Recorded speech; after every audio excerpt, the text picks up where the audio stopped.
So that's nice. Always I appreciate the hospitality of Bangladeshi people. আমরা এই মুহূর্তে আসছি একটা আলবেনিয়ান রেস্টুরেন্টে।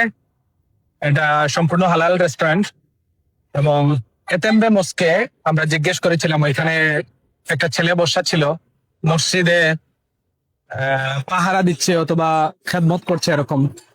তো একটা ইয়াং ম্যান বসেছিল, তাকে জিজ্ঞেস করলাম যে আমরা খুব ভালো একটা রেস্টুরেন্ট কোনটাতে যেতে পারি। সে বললো যে এটা গুগল লোকেশন দিল এবং সেখানে আমি আসলাম। এবং আমার সাথে আমার পাকিস্তানের এক ভাইয়ের সাথে আজকেই পরিচয়, তিনি আমার সাথে আছে, and he is Mr. Fayez. So Assalamu alaikum, Bangladeshi bhaiyo.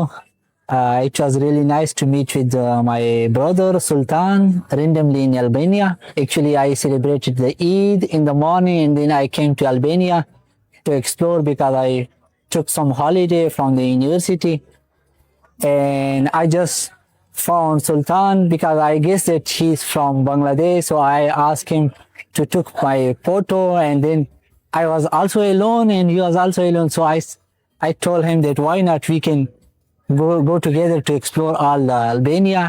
And yeah, amazing. Yeah, it was really amazing that we go together, we try some drinks, and now we are eating, and it was really nice experience with him. So that's nice. Always I appreciate the hospitality of Bangladeshi people. Yeah.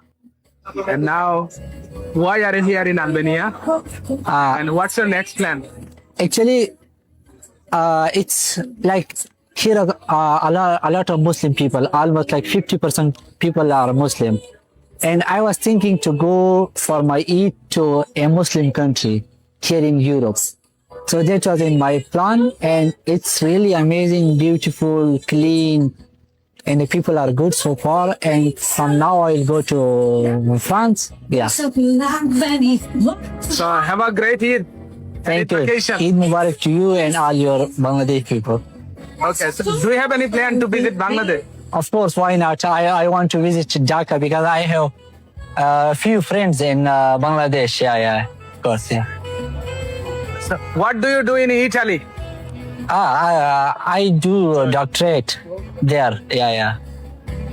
Okay, in which subject, which field of And study? medicine. Medicine. Medical science. Yeah. Amazing, best of luck, Thank my you. friend. Thanks. এতক্ষণ আমরা mister ফায়েজের সাথে কথা বললাম। He is so nice and I had a wonderful day with him. গানের শব্দ আসতেছে, restaurant আমরা বসছি, এই কারণে একটু প্রবলেম হচ্ছে কথা শুনতে, বাট এমনিতে রেস্টুরেন্টের এম্বিয়েন্সটা খুবই সুন্দর এবং মানে এখানে খাবার যে মজা সেটা বোঝা যাচ্ছে। আমরা একটু মানে জিজ্ঞেস করলাম যে ভাই এখানে খাবার কোনটা ভালো, বললো যে ল্যাম্ব চপস। বললাম যে আজকের জন্য মানে আলবেনিয়ান বেস্ট একটা ফুডের কথা বলো, তো বললো যে ল্যাম্ব চপসটা ভালো হবে। কিন্তু প্রবলেম হলো আর যে সাথে যে আছেন ফায়েজ, ওনার বাসটা হচ্ছে 11টায়, যে কারণে আমরা আসলে আর ল্যাম্ব চপস আর অর্ডার করতে পারলাম না। আমরা এখন একটু কুইক কিছু হয় স্যুপ জাতীয় খাবার এখন নিচ্ছি, যাতে যেটা কুইক হয়, আর এরপরে উনি চলে যাবে। বাট আমি আছি এই রেস্টুরেন্টে, হয়তো আরেকবার আসবো, দেখি ওদের এখানে ভালো কি আছে। আর একটা মেনুটা আমি একটু দেখাই।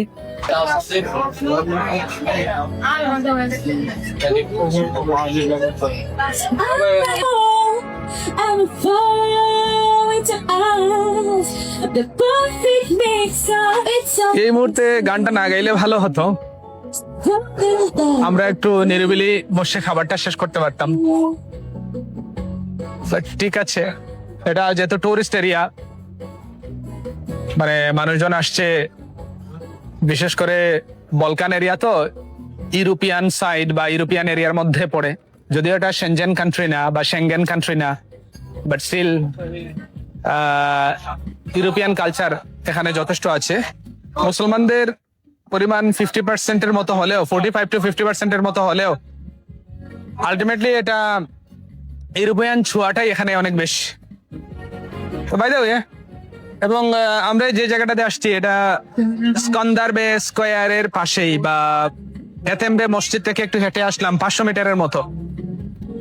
এবং ব্যাপারটা এমন যে কাইন্ড অফ ফুড হেভেন বা ফুড স্ট্রিট, পৃথিবীর বিভিন্ন দেশে যে ফুড স্ট্রিট বলে একটা ব্যাপার থাকে, ওরকমই আর কি, food haven.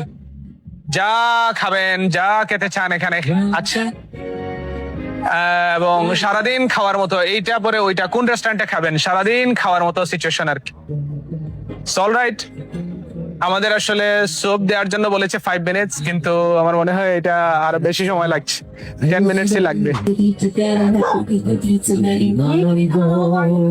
You tell me alone.